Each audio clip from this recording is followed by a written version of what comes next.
Hey, dear student, welcome back to our YouTube channel Learners Square। तो चलिए शुरू करते हैं आज का अपना टॉपिक। स्टार्ट करते हैं नेक्स्ट थ्योरम। और ये थ्योरम है डायमेंशन ऑफ डायरेक्ट सम। हमने डायरेक्ट सम की डेफिनेशन पढ़ी है, तो डायरेक्ट सम का डायमेंशन कैसे करते हैं पता, ये हमें बताना है। ओके, तो इसका स्टेटमेंट ये है कि if A finite dimensional vector space V over F is the direct sum of its subspaces W1 and W2, then dimension of V equals to dimension of W1 plus dimension of W2। या इसी का another statement है कि if V equals to W1 direct sum W2, then dimension of V equals to क्या हो जाएगा, dimension of W1 plus dimension of W2।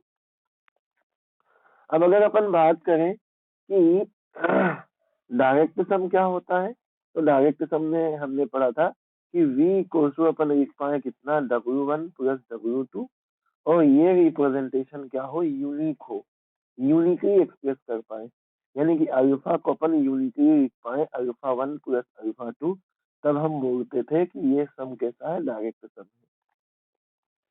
Okay, एक और चीज यहाँ पे पढ़ते थे, या तो इसके और में, या तो एक और चीज ये पढ़ते थे कि W1 इंटरसेक्शन W2 करने जाए तो हमारे पास केवल जीरो वेक्टर मिले बस, इसके अलावा कुछ भी कॉमन नहीं मिलना चाहिए, तब भी ये क्या कह जाएगा, डायरेक्ट सम कह जाएगा। ओके, आ जाते हैं इसके प्रूफ पे। हमें प्रूफ करना है क्या, dimension of V equals to क्या होगा, dimension of U plus dimension of V। तो देखो, जब भी डायमेंशन की बात आती है तो हमें सीधे क्लिक होना चाहिए कि डायमेंशन किससे रिलेटेड होता है, बेसिस से। यानी कि हमें W1 का डायमेंशन, W2 का डायमेंशन, V का डायमेंशन, इसकी बात करनी है, तो हमें सीधे सीधे इसके बेसिस के बारे में बात हमें करनी पड़ेगी। तो सीधे सीधे हम यहाँ पे मान लेते हैं, कहते हैं कि मान लिया हमने कि S1 equal to alpha 1 alpha 2 and so on alpha K, ये बेसिस है W1 का, और ऐसे ही मान लेते हैं S2 equal to beta 1 beta 2 beta L, ये बेसिस है W2 का। ठीक है, W1 का बेसिस मान लिया हमने कितना, अल्फा 1 अल्फा 2 अल्फा के, और W2 का बेसिस मान लिया हमने बीटा 1 बीटा 2 बीटा के, बीटा L। ओके, तो इसमें के एलिमेंट है, इसलिए डायमेंशन ऑफ W1 कितना आ गया, के आ गया, और S2 में L एलिमेंट है, इसलिए डायमेंशन ऑफ W2 कितना हो गया, L हो गया। अब एक सेट हम मान लेते हैं, we consider a set S equal to alpha 1 alpha 2 alpha K, और बीटा 1 बीटा 2 बीटा L, यानी कि दोनों का मिला करके हमने एक सेट S मान लिया। इसके आगे चलते हैं, तो देखो, अगर हम यहाँ पे देखें तो यहाँ पे इस एस सेट में सारे अल्फा के एलिमेंट है, सारे बीटा के एलिमेंट है, यानी कि इसमें के प्लस में एल एलिमेंट है।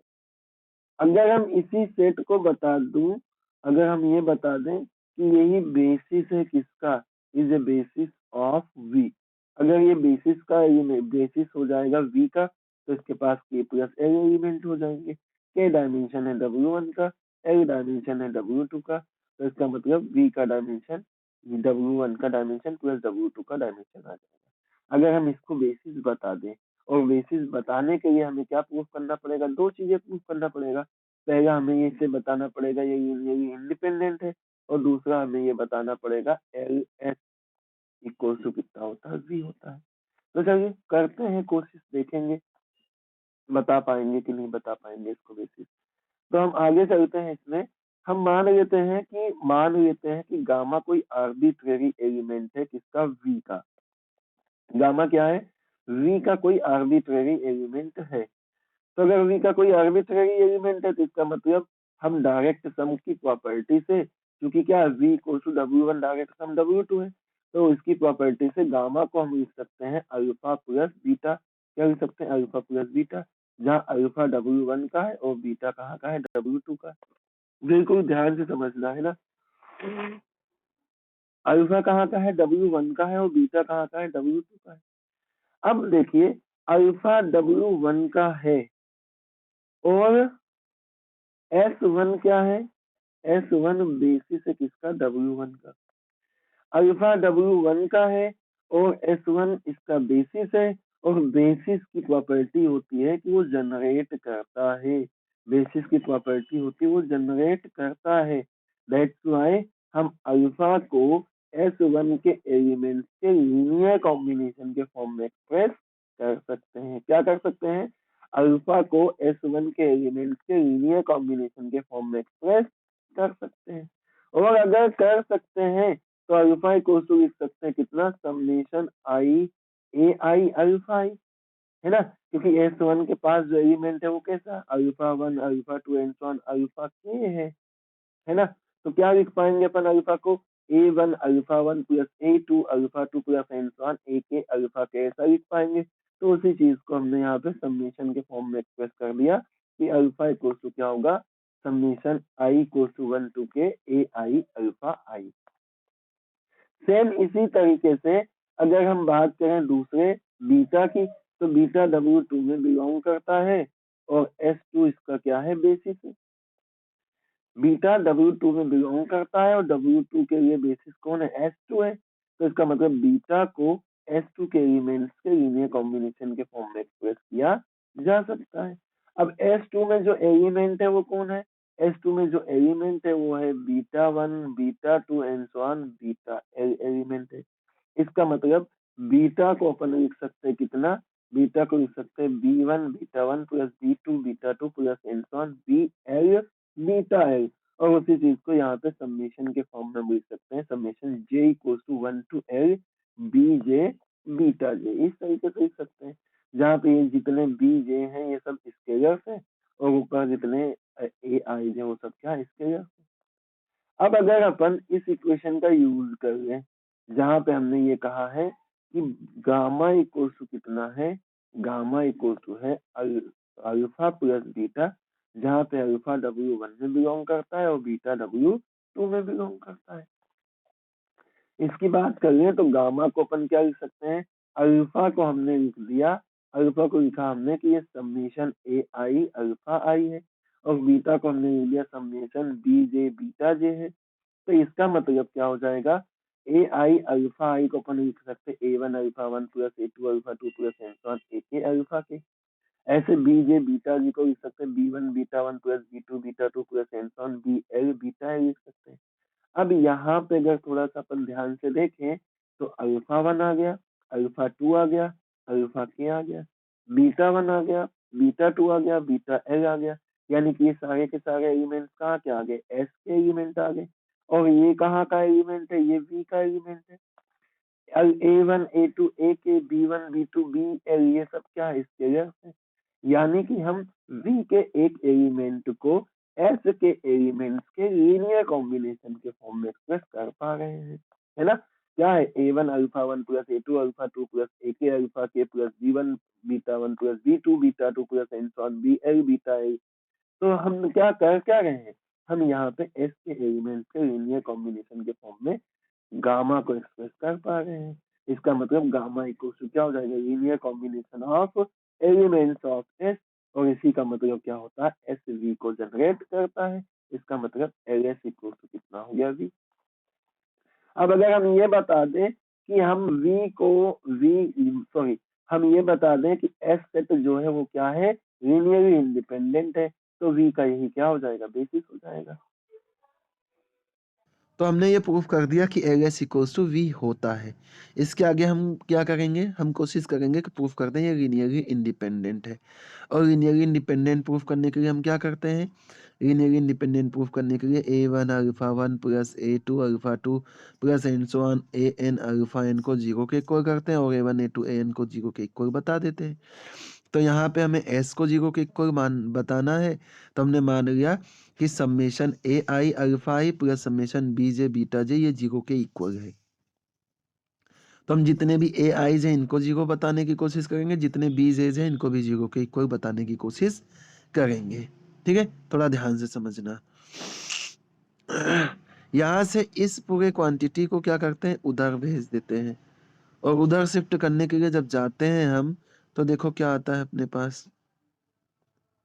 ठीक है, उधर भेजेंगे तो ये क्या हो जाएगा? माइनस टाइम हो जाएगा। ओके, इधर ए आई अल्फा आई ऐसा ही रहेगा।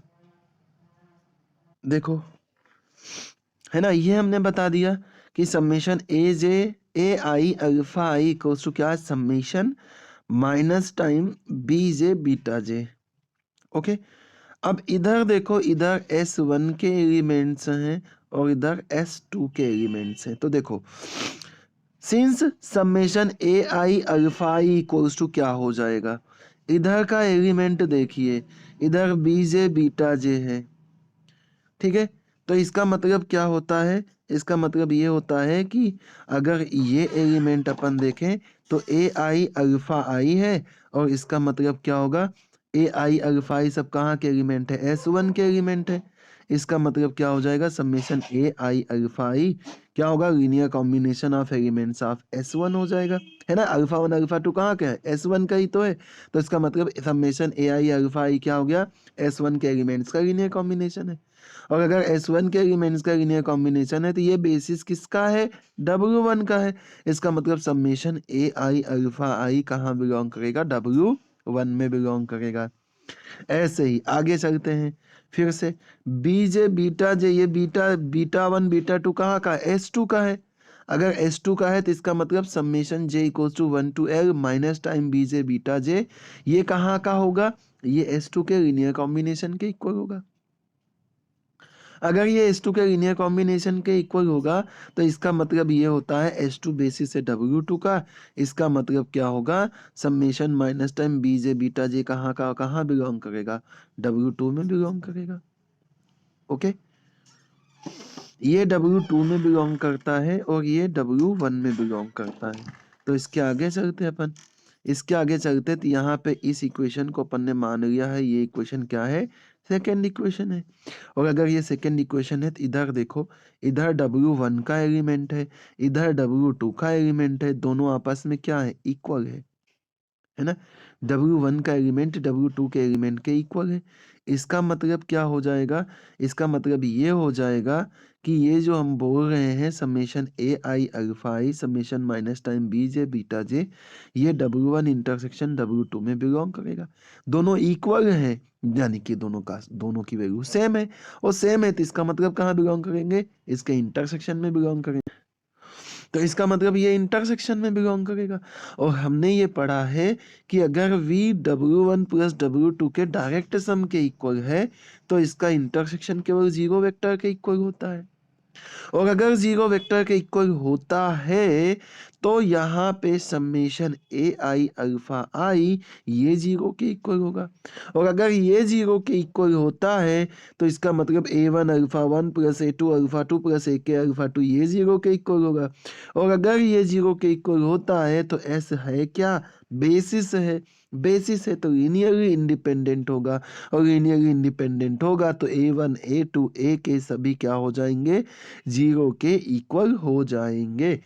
क्या हुआ यहाँ पे, यहाँ पे हमने ये पढ़ा कि summation A I alpha I ये equal to summation B J beta J के इक्वल है। अगर ये कहाँ का है, ये कहाँ का है, ये है अपना, ये है अपना W1 का, और ये है अपना W2 का, और दोनों आपस में है इक्वल।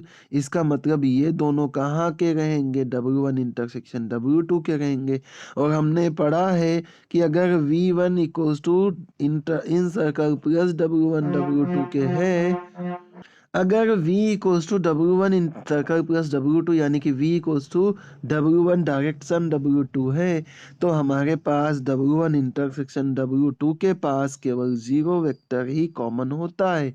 इसका मतलब ये W1 का जो एलिमेंट है ये जीरो के इक्वल हो जाएगा, और ये जीरो के इक्वल होगा मतलब ये लीनियर कॉम्बिनेशन जीरो के इक्वल होगा, और ये लीनियर कॉम्बिनेशन जीरो के इक्वल होगा तो ये एलिमेंट कहाँ के हैं, S1 के हैं।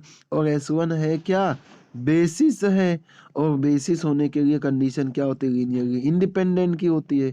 तो जैसे लीनियरली इंडिपेंडेंट की कंडीशन लगाएंगे A1 A2 AK के सभी क्या हो जाएंगे, जीरो हो जाएंगे। सिमिलरली अगर W1 का एलिमेंट जीरो के इक्वल हुआ तो W2 का एलिमेंट भी किसके इक्वल हो जाएगा, जीरो के इक्वल हो जाएगा।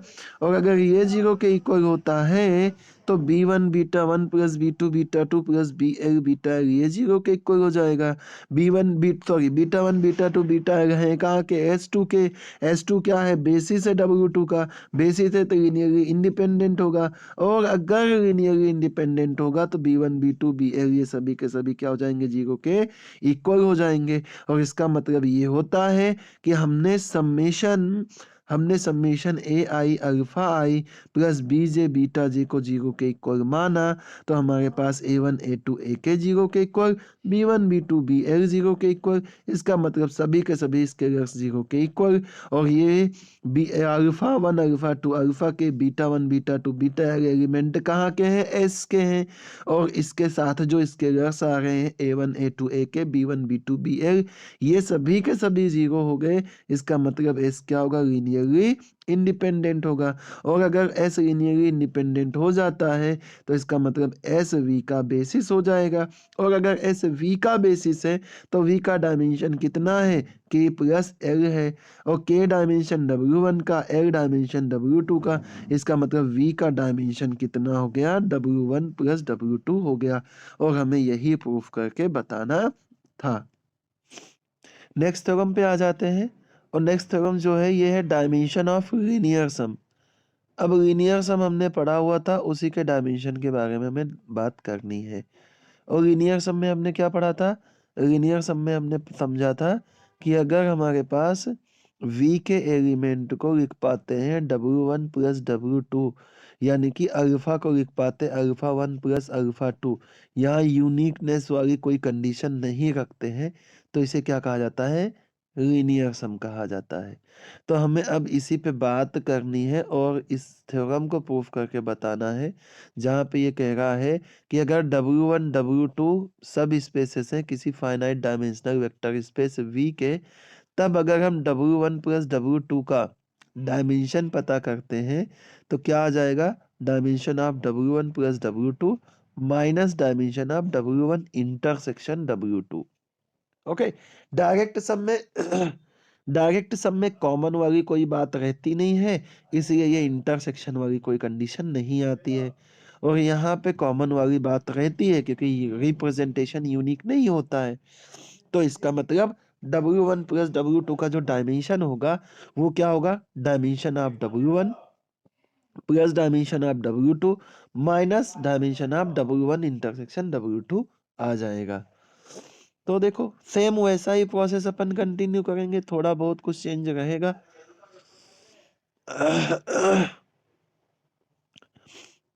तो फिर से बात जो है किसकी, डायमेंशन की। और डायमेंशन किससे पता चलता है, बेसिस से। तो हम बात करेंगे बेसिस की ही। तो मान लेते हैं S1 क्या है, ये है गामा 1 गामा 2 गामा के इक्वल, और ये बेसिस है W1 इंटरसेक्शन W2 का। S1 क्या है, W1 इंटरसेक्शन W2 का बेसिस है। फिर हम बात करते हैं सिंस W1 इंटरसेक्शन W2, ये क्या होगा, ये सबसेट होगा W1 का भी और ये सबसेट होगा W2 का भी, है ना। इसका मतलब W1 और W2 का जो बेसिस रहेगा वो एक्सटेंशन S1 के एक्सटेंशन से मिल जाएगा। ऐसा हमने एक्सटेंशन थ्योरम में पढ़ा था कि हम बेसिस को क्या कर सकते हैं, एक्सटेंड कर सकते हैं। या तो वही बेसिस होगा, लीनियरली इंडिपेंडेंट सेट कोई है तो या तो वही बेसिस हो जाता या तो उसको एक्सटेंड कर सकते हैं। ऐसा हमने एक्सटेंशन थ्योरम में पढ़ा था। तो बताओ अगर हमने S1 को बेसिस मान लिया है, अगर हमने S1 को बेसिस मान लिया है V का, क्या करा हमने S1 को बेसिस मान लिया किसका, W1 इंटरसेक्शन W2 का।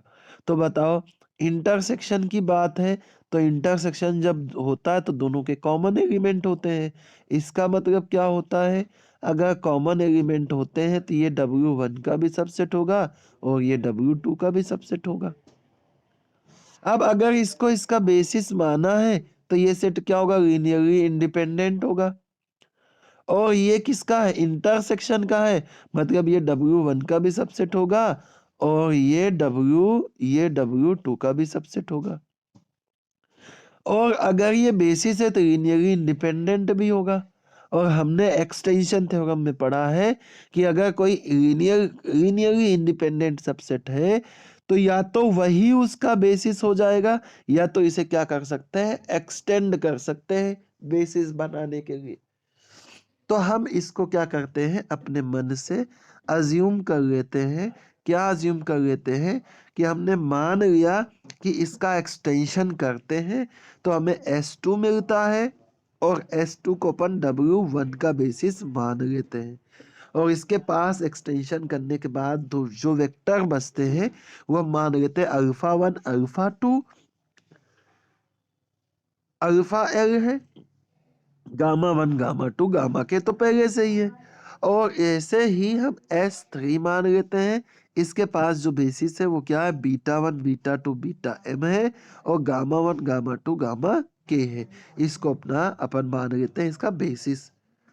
और अगर इसको मान लेते हैं कि ये S2 जो है, S2 जो है ये W1 का बेसिस है, और S3 W2 का बेसिस है, तो इसका मतलब क्या हो जाएगा, जो डायमेंशन होगा W1 का, जो W1 का डायमेंशन होगा, इसमें L और K एलिमेंट है, तो इसका डायमेंशन K प्लस L हो जाएगा।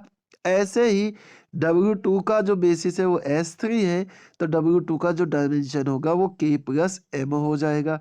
और इन दोनों के इंटरसेक्शन में देखो तो S1 में जो वेक्टर्स आ रहे हैं वो K वेक्टर आ रहे हैं, यानी कि जो W1 इंटरसेक्शन W2 का डायमेंशन होगा ये K हो जाएगा उसका डायमेंशन।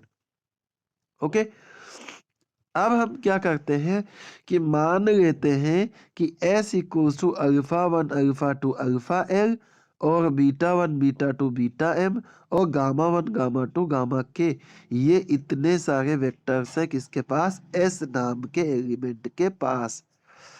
और फिर हम ये मान लेते हैं कि let delta del belongs to W1 plus W2, ये कोई आर्बिट्रेरी एलिमेंट है।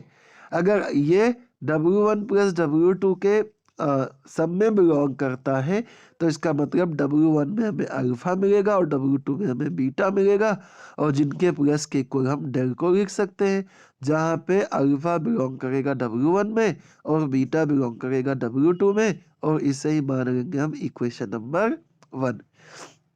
यानी कि डेल को हमने मान लिया इक्वेशन नंबर 1।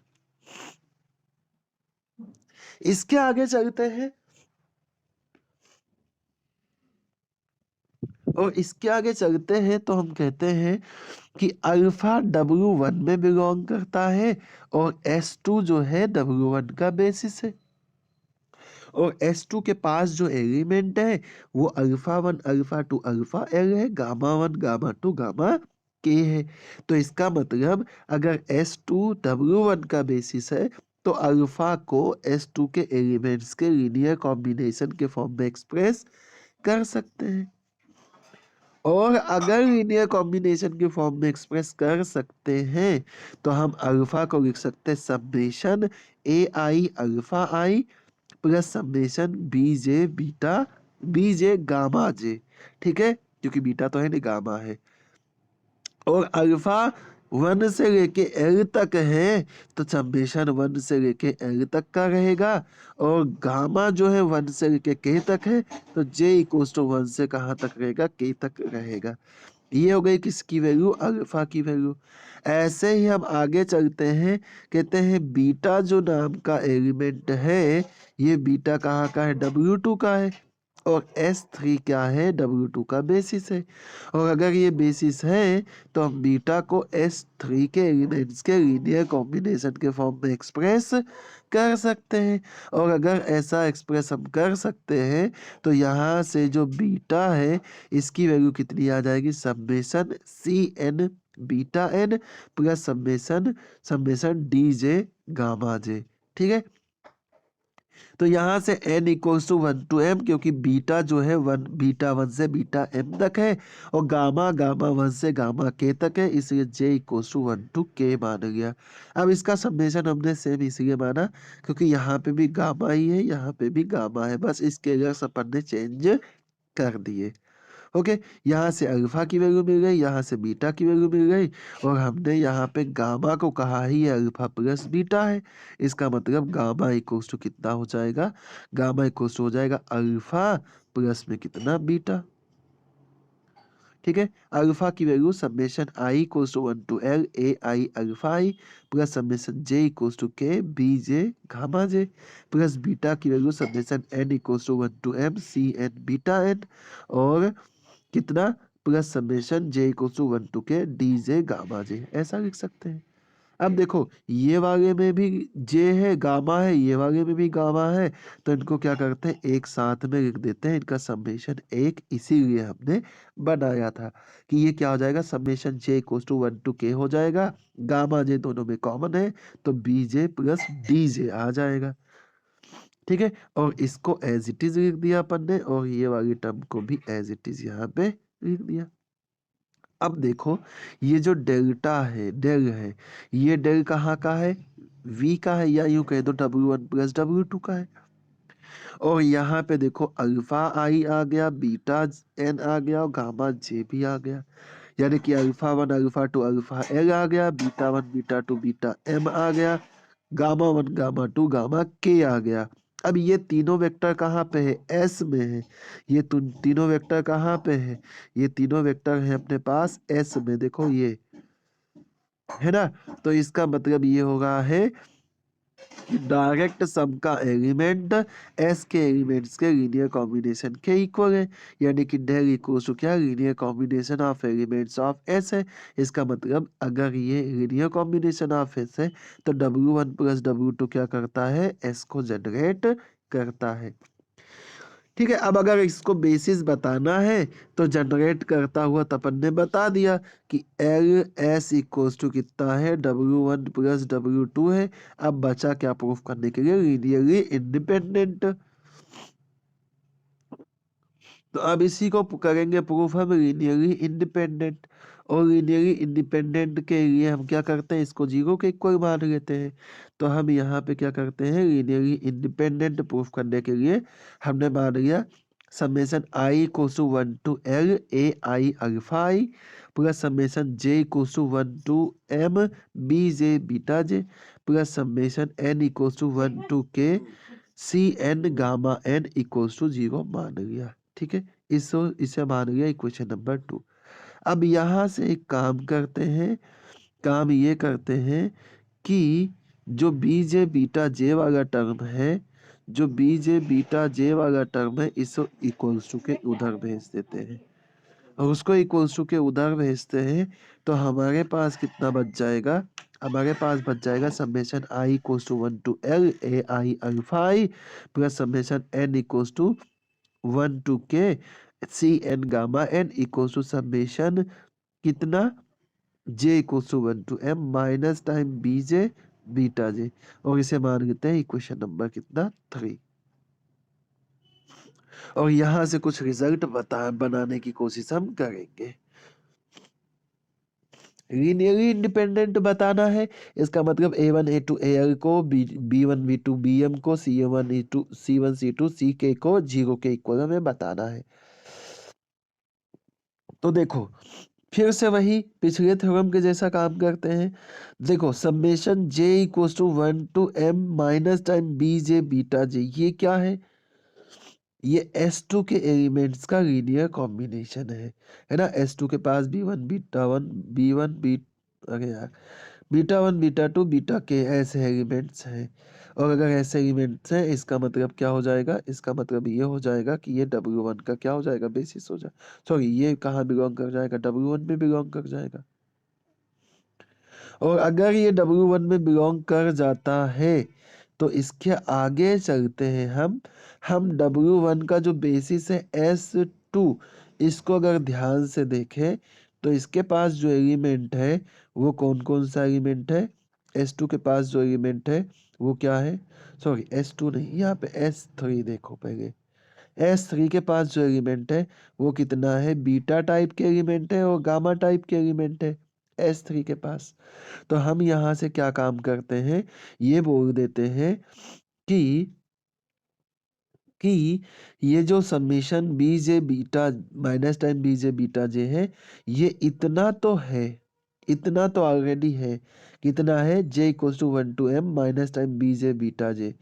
हम इसमें गामा वाले नंबर्स को ऐड करते हैं। क्या करते हैं? ऐड करते हैं। और इसको इस तरीके से ऐड करते हैं कि इसका कोफिशिएंट जो है उसको जीरो बना देते हैं। यानी कि हर जगह स्केलर क्या यूज करते हैं? जीरो यूज करते हैं, क्योंकि इसमें अगर प्लस जीरो करते तो कोई फर्क पड़ने वाला नहीं है। दैट्स वाई यहाँ पे हम क्या करते हैं? जीरो स्केलर का मल्टीप्लाई करते हुए गामा को अपन इसमें प्लस कर देते हैं। लेकिन गामा को प्लस करते हैं तो यहाँ पे एक फायदा हो जाता है। फायदा ये होता है कि बीजे यानी कि बीटा टाइप के वेक्टर भी आ गए और गामा टाइप के भी वेक्टर आ गए। और बीटा और गामा दोनों टाइप के वेक्टर कहाँ पे हैं? S3 में है। इसका मतलब हम इसको कैसा लिख पा रहे हैं? इसका मतलब हम इसको लिख पा रहे हैं कि ये जो beta J B J beta J है, ये कहाँ बिलोंग करता है? W2 में बिलोंग करता है। ठीक है। कैसे करा हमने ये काम? ये काम हमने कुछ इस तरीके से करा कि हमने ये बताया कि बीजे बीटा जे ये ऑलरेडी ऐसा तो है ही सही। अगर हम इसमें इसके साथ साथ में जीरो करके गामा वेक्टर को प्लस कर ले, तो जीरो प्लस करने पे कोई फर्क पड़ने वाला है नहीं। और कोई फर्क पड़ने वाला है नहीं, तो अपना तो हो जाएगा फायदा। अपना फायदा इस तरीके से होगा कि यहाँ पे बीटा टाइप के भी वेक्टर आ जाएंगे और गामा टाइप के भी वेक्टर आ जाएंगे। भले इसका कोफिशिएंट जीरो है तो क्या हुआ? और बीटा टाइप वेक्टर और गामा टाइप वेक्टर कहाँ पे है? S3 में है। इसका मतलब ये लीनियर कॉम्बिनेशन हो गया किसका? S3 का। और अगर S3 का हो गया तो S3 बेसिस किसका है? W2 का है। यानी कि यहाँ से कंडीशन क्या निकल के आ गई है कि summation j equal to 1 to m minus time bj beta j ये कहाँ बिलोंग करता है? W2 में बिलोंग करता है। अभी हमने यहाँ पे कहा कि बीजे बीटा जे W1 में बिलोंग करता है। यहाँ पे हम कह रहे हैं W2 में बिलोंग कर रहा है। तो इसका मतलब क्या हो जाएगा? दोनों में बिलोंग करता है तो इंटरसेक्शन में आ जाएगा। ठीक है। इसका मतलब कहाँ आ जाएगा? ये इंटरसेक्शन में आ जाएगा। अगर ये इंटरसेक्शन में आ जाता है तो इंटरसेक्शन के लिए जो बेसिस हमने माना है वो S1 माना है। ध्यान से समझना। इंटरसेक्शन के लिए जो बेसिस माना है वो S1 माना है। स्टार्टिंग में एकदम सबसे स्टार्टिंग में क्या माना है हमने? S1 का। S1 जो माना है हमने इसे कहा ये इंटरसेक्शन का क्या है? बेसिस है। और अगर ये इंटरसेक्शन का बेसिस है तो इसका मतलब हम क्या कर सकते हैं? इसका मतलब हम ये लिख सकते हैं कि summation summation B J beta J को हम लीनियर S1 के एलिमेंट्स के लीनियर कॉम्बिनेशन के फॉर्म में एक्सप्रेस कर सकते हैं। और अगर इसको S1 के एलिमेंट्स के लीनियर कॉम्बिनेशन के फॉर्म में एक्सप्रेस कर सकते हैं तो इसका मतलब ये आ जाएगा summation Q equals to 1 to K. Gamma के पास के वेक्टर्स हैं तो Q इक्वल्स टू 1 टू के। इसके अगर हमने मान लिया FQ और गामा Q आ जाएगा, जहां पे ये जो FQ है ये बिलोंग करता कहाँ पे? फील्ड में। ठीक है। ऐसा लिख सकते हैं। अब इस बीजे बीटा जे को माइनस टाइम है तो इधर लेके आ जाओ। इधर लेके अगर अपन आएंगे तो क्या आ जाएगा यहाँ पे? FQ गामा Q तो है ही सही। बीजे बीटा जे इधर आएगा तो प्लस में हो जाएगा बीजे बीटा जे। अब देखो गामा Q है यानी कि गामा 1 गामा 2 गामा के है। बीटा जे है यानी कि बीटा 1 बीटा 2 बीटा M है। बीटा और गामा कहाँ बिलोंग करते हैं? कहाँ के एलिमेंट है? S3 के है। S3 क्या है? बेसिस है। बेसिस है तो लीनियरली इंडिपेंडेंट होगा। और अगर लीनियरली इंडिपेंडेंट होगा तो F1 equals to zero, F2 F के सब जीरो के इक्वल, B1 B2 BM भी क्या हो जाएगा? जीरो के इक्वल हो जाएगा। यानी कि F1 F2 F के जीरो मिल गया, B1 B2 B के भी हमें जीरो के BM भी जीरो के इक्वल मिल गया। अब ऐसे ही अगर अपन जाएं इक्वेशन नंबर थर्ड के पास, इक्वेशन नंबर थर्ड के पास जाते हैं तो ये सभी जीरो के इक्वल है। तो इसका मतलब AI alpha I plus CN gamma N भी जीरो के इक्वल मिल जाएगा। अल्फा आई और गामा यानी कि अल्फा 1 अल्फा 2 अल्फा L और gamma 2 gamma gamma gamma 1 gamma 2 gamma के ये दोनों कहाँ बिलोंग करते हैं S2 में, और अगर ये S2 में बिलोंग करते हैं तो S2 बेसिस किसका है W1 का, और अगर ये बेसिस है तो लीनियरली इंडिपेंडेंट होगा, और अगर लीनियरली इंडिपेंडेंट होगा तो A1 A2 AL C1 C2 C के सभी जीरो के इक्वल हो जाएंगे। इसका मतलब A1 A2 ये सभी जीरो के zero zero equal, B1 B2 ये भी जीरो के इक्वल, C1 C2 ये भी जीरो के इक्वल। तो इक्वेशन नंबर 3 पे आ जाओ, इक्वेशन नंबर 2 पे आ जाओ। 2 पे देखो आप, तो यहाँ पे क्या लिखा है, लीनियर कॉम्बिनेशन ऑफ किसका, सॉरी, यानी कि A1 A2 AL plus B1 B2 BM plus C1 C2 CK ये सभी जीरो के इक्वल है, लेकिन AIs BJs और CN ये सभी के सभी जीरो के इक्वल है। इसका मतलब इक्वेशन नंबर 2 से हमें ये जीरो के इक्वल मिलता है, जहाँ पे जितने भी स्केलर्स आ रहे हैं वो सभी के सभी देखो जीरो के इक्वल हैं, और अगर सभी के सभी जीरो के इक्वल है इसका मतलब अल्फा 1 यानी कि अल्फा बीटा और गामा वाला जो वेक्टर है यानी कि जो सेट है वो S है, और ये क्या हो जाएगा लीनियरली इंडिपेंडेंट हो जाएगा।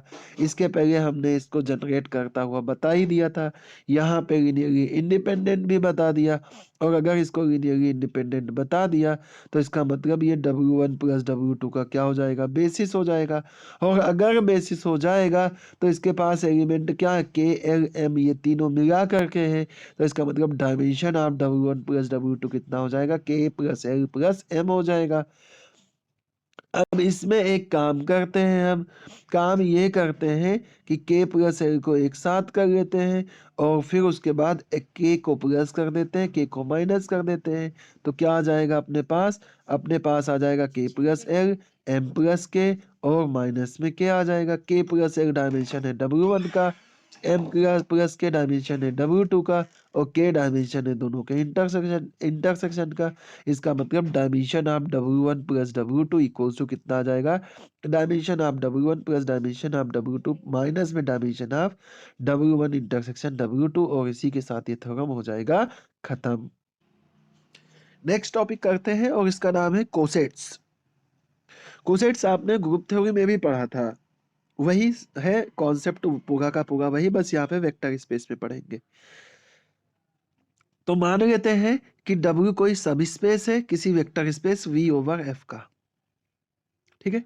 देन अगर हम बोल दें अल्फा कोई एलिमेंट है V का, तो अल्फा प्लस गामा टाइप के जो वेक्टर्स का सेट होगा, जहां पे गामा बिलोंग करता है कहां पे W में, तो अल्फा यानी V का एलिमेंट, और V का एलिमेंट है लेफ्ट साइड में, तो अल्फा प्लस गामा को क्या कहा जाएगा लेफ्ट कोसेट कहा जाएगा, और इसे रिप्रेजेंट किया जाएगा अल्फा प्लस W से, और कहा जाएगा कि ये अल्फा प्लस W जो है ये इक्वल्स टू है अल्फा प्लस गामा टाइप के वेक्टर्स का, जहां गामा बिलोंग करता है कहां पे W में, तो इस सेट को कहा जाएगा left coset of W in V, और जनरेट किससे होगा ये अल्फा से, तो बोलेंगे जनरेटेड बाय अल्फा, ठीक है।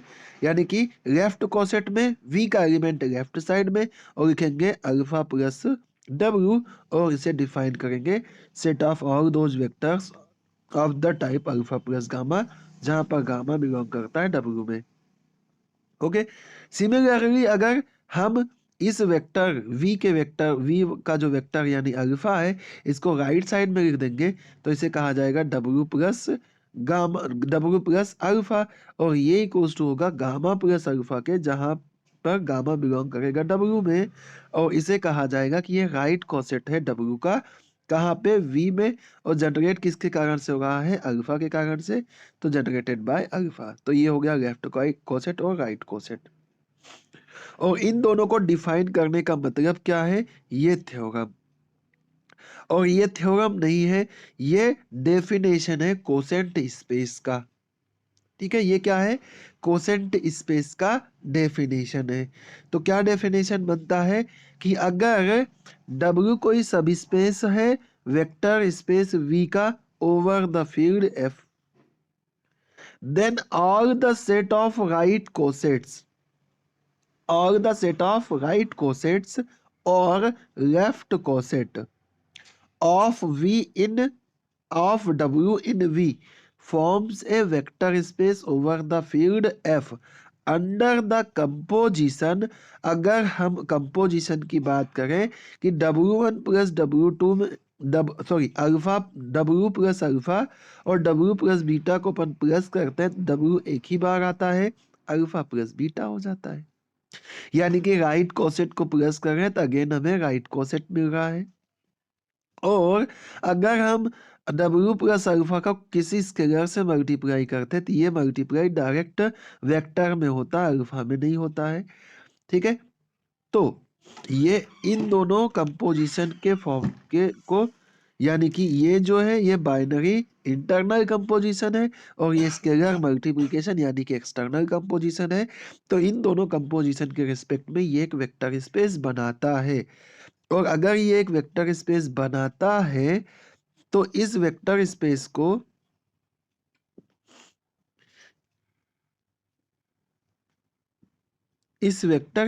को हम डिनोट करते हैं, इस वेक्टर स्पेस को हम डिनोट करते हैं V बाय W से। इस वेक्टर स्पेस को किससे डिनोट करते हैं? V बाय W से। और इसे हम नाम देते हैं, ये कोसेंट स्पेस है V का रिलेटेड टू W। ठीक है, यानी कि W के रिस्पेक्ट में V का ये कोसेंट स्पेस कहलाता है। ओके, W के रिस्पेक्ट में V का ये कोसेंट स्पेस कहलाता है और इसे डिनोट करते हैं V बाय W से। और इसे हमें प्रूफ करके बताना है, इसे हम प्रूफ करके बताएंगे कि ये एक वेक्टर स्पेस होता है। तो वेक्टर स्पेस प्रूफ करने के लिए कितनी प्रॉपर्टी, वेक्टर स्पेस प्रूफ करने के लिए कितनी प्रॉपर्टी? फर्स्ट प्रॉपर्टी कहती है कि W को अगर वेक्टर स्पेस बताना है या V को वेक्टर स्पेस बताना है, V को वेक्टर स्पेस बताना है तो V प्लस W को अपन को बताना पड़ेगा एबेलियन ग्रुप। और एबेलियन ग्रुप के लिए कितनी property? 5 closure associative identity inverse के साथ में कम्यूटेटिव। और सेकेंड प्रॉपर्टी क्या होती है? Scalar multiplication. और थर्ड प्रॉपर्टी में 4 डिस्ट्रीब्यूटिव प्रॉपर्टी जैसे रूल्स होते हैं। तो यानी कि 5 और 5 10 प्रॉपर्टी हमें प्रूफ करके बताना होगा। ओके ओके, तो कोसेंट स्पेस प्रूफ करके आपको बता देना है। नेक्स्ट हम बात करते हैं कोसेंट स्पेस के डायमेंशन की। नेक्स्ट थ्योरम जो है वो क्या है? Dimension of quotient space. और ये भी बहुत ही इंपॉर्टेंट थ्योरम है। ठीक है, कोसेंट स्पेस के डायमेंशन की थ्योरम का स्टेटमेंट है कि if W is a sub space of a finite dimensional vector space V over the field F, then dimension of V by W जो होता है ये इक्वल्स टू होता है dimension of V minus dimension of W। क्या होता है? Dimension of V minus dimension of W के इक्वल होता है। आ जाते हैं प्रूफ पे और करते हैं इसको प्रूफ। जब भी बात होती है डायमेंशन की, फिर से वही बात कि डायमेंशन की बात है तो हम बात करेंगे बेसिस की। और बेसिस के लिए लीनियरली इंडिपेंडेंट और जनरेट करता हुआ यानी कि एस इक्वल्स टू V। ठीक है, तो प्रूफ के लिए आ जाते हैं और अपन मान लेते हैं W कोई सब स्पेस है किसी vector space V over F का। तो हम फटाफट मान लेते हैं S क्या है? S equals to alpha 1 alpha 2 alpha M। ये बेसिस है किसका? W का, यानी कि सब स्पेस का। ठीक है, S1 हमने एक सेट माना है जिसको हमने मान लिया W का क्या है? बेसिस है। ठीक है, बेसिस है तो लीनियरली इंडिपेंडेंट भी होगा और बेसिस है तो लीनियरली इंडिपेंडेंट भी होगा। और अगर लीनियरली इंडिपेंडेंट होता है तो W है क्या? W है क्या? सबसेट है V का। और S क्या? S1 क्या है? ये सबसेट है किसका? W का। और ये लीनियरली इंडिपेंडेंट है। अगर ये W का सबसेट है तो S1 किसका सबसेट होगा? V का भी होगा, V का भी होगा। और S1 क्या है? लीनियरली इंडिपेंडेंट है ना। और अगर ये लीनियरली इंडिपेंडेंट है तो हम कहेंगे कि सिंस, हम क्या कहेंगे? हम कहेंगे since S1 is a basis, sorry, S1 is a linearly independent subset of V। और अगर ये लीनियरली इंडिपेंडेंट सबसेट है वी का, तो एक्सटेंशन थ्योरम के अकॉर्डिंग या तो S1 ही बेसिस हो जाएगा वी का, नहीं तो हम क्या करेंगे, इसको हम एक्सटेंड कर सकते हैं। यानी कि वी का बेसिस जो होगा can be find by extension of S1, है ना। एक्सटेंशन थ्योरम के अकॉर्डिंग इसे एक्सटेंड कर सकते हैं एस वी का बेसिस बनाने के लिए। और इसके पास अल्फा 1 अल्फा 2 अल्फा m है, तो मान लेते हैं एक्सटेंड करने के बाद इसमें beta 1 beta 2 beta l vectors और आ गए, और ये S2 नाम इसका दे दिया, और हमने कह दिया ये बेसिस है किसका, वी का। ठीक है, हमने क्या कह दिया कि ये बेसिस है किसका, वी का। इसके आगे चल देते हैं अपन। ठीक है, वी का भी बेसिस मान लिया हमने और उसका भी बेसिस मान लिया, और वी में वेक्टर जो है m प्लस एल है, तो इसका मतलब डायमेंशन ऑफ वी क्या हो जाएगा, m प्लस एल हो जाएगा। और w में बेसिस m है, अल्फा 1 अल्फा 2 अल्फा m, तो w का जो डायमेंशन होगा वो क्या हो जाएगा, m हो जाएगा। अब हमारे पास हमने ये भी सीखा है कि जो वेक्टर जो कोसेंट स्पेस होता है, ये कोसेट से बनता है, और कोसेट से बनता है तो v बाय डब्ल्यू में जो एलिमेंट होता है वो कैसा होता है, वो होता है w प्लस अल्फा टाइप का वेक्टर होता है। ठीक है, तो हम क्या करते हैं, v बाय डब्ल्यू का डायमेंशन बताना है तो v बाय डब्ल्यू का बेसिस बताना पड़ेगा, और v बाय डब्ल्यू के बेसिस के बारे में बात करना है तो इसके पास एलिमेंट कैसे होते हैं, w प्लस अल्फा के फॉर्म के एलिमेंट होते हैं। तो हम यहाँ पे अपने मन से मान लेते हैं, क्या मान लेते हैं कि S कोई सेट है जिसके पास जो वेक्टर्स है वो क्या है, वो है w plus beta 1 w plus beta 2 w plus beta l, इस तरीके के वेक्टर्स हैं। ठीक है, इस तरीके के वेक्टर्स हैं। तो हम क्या करते हैं, अगर इस तरीके के वेक्टर्स हैं तो फटाफट हम मान लेते हैं a1 a2 al स्केलर्स हैं। स्केलर्स इस प्रकार से हैं कि ये हम लिख पाते हैं a1 w plus beta 1 plus a2 w plus beta 2 plus and so on plus al w plus beta l।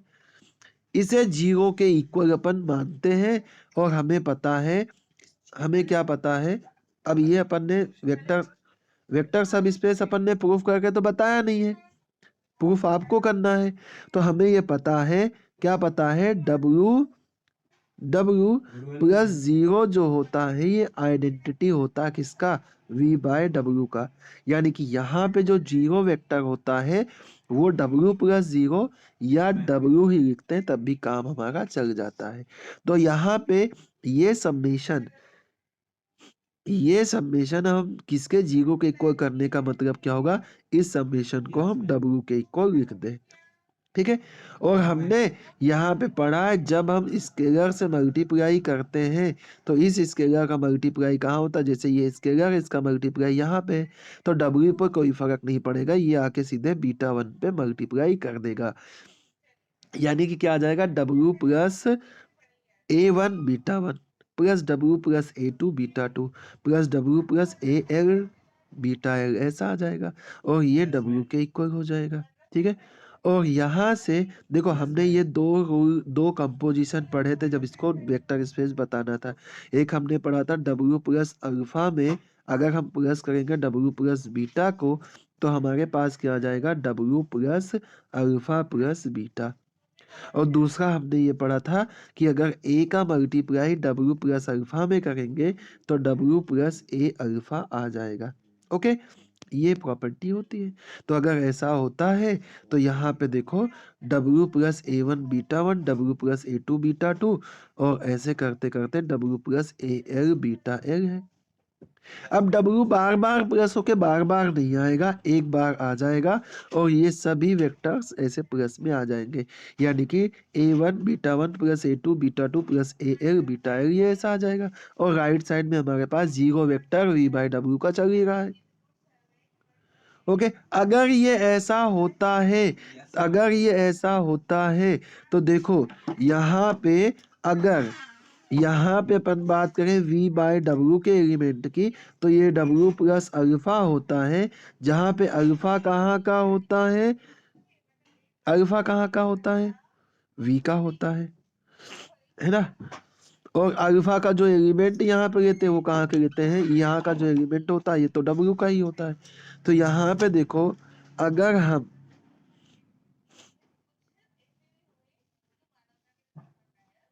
अगर हम इसे लिख पाते हैं कि ये क्या है, ये W प्लस इस तरीके के फॉर्म में अपन लिख पाते हैं, तो इसका मतलब ये हो जाएगा कि A1 beta 1 plus A2 beta 2 plus and so on AL beta L, ये कहाँ बिलोंग कर जाएगा, W में एक मिनट, ये कहाँ बिलोंग कर जाएगा, W में बिलोंग कर जाएगा। S1 is basis of W, ठीक है, ठीक है। ये कहाँ बिलोंग कर जाएगा, A1 beta 1 plus A2 beta 2 plus AL beta L, ये कहाँ बिलोंग कर जाएगा, W में बिलोंग कर जाएगा। और अगर ये W में बिलोंग कर जाता है तो इसका मतलब A1 beta 1 plus A2 beta 2 plus AL beta L, ये S1 के एलिमेंट्स के लीनियर कॉम्बिनेशन, ये कोई W का एलिमेंट है और W का जो बेसिस है वो कौन है, S1 है। तो इसका मतलब S के एलिमेंट्स के ये जो एलिमेंट है A1 beta 1 plus A2 beta 2 plus AL beta L, इसको अपन क्या लिख सकते हैं, S1 के एलिमेंट्स के लीनियर कॉम्बिनेशन के फॉर्म में एक्सप्रेस कर सकते हैं। और अगर S1 की बात करें तो इसके पास जो एलिमेंट है कौन है, S1 के A1 अल्फा 1 अल्फा 2 अल्फा में, यानी कि A1 beta 1 plus A2 beta 2 plus AL beta L को अपन क्या लिख सकते हैं, इक्वल टू में लिख सकते हैं B1 alpha 1 plus B2 alpha 2 plus and so on BM alpha M लिख सकते हैं। अब क्या करते हैं अपन, अब एक काम ये करते हैं कि ये जो alpha 1 alpha 2 alpha am sorry A1 beta 1 plus A2 beta 2 plus AL beta L है, इसको इक्वल टू के उधर लेके चले जाते हैं। इधर पहले से क्या है, इधर पहले से B1 बीटा 1 ये वाले सब हैं, अगर ये सभी हैं तो B1 alpha 1 plus B2 alpha 2 plus BM alpha M, ये पहले से इधर है। और अगर ये कहाँ से आ जाता है, A1 बीटा 1 उधर से इधर आता है, तो A1 का कोफिशिएंट क्या हो जाएगा, मतलब बीटा 1 का कोफिशिएंट A1 ये माइनस में हो जाएगा। ऐसे ही अगर A2 बीटा 2 उधर से इधर आता है तो बीटा 2 का कोफिशिएंट A2 ये माइनस में हो जाएगा। ऐसे ही बीटा L का कोफिशिएंट AL ये जीरो ये माइनस में हो जाएगा और इक्वल टू हमें कितना मिलेगा, जीरो मिलेगा।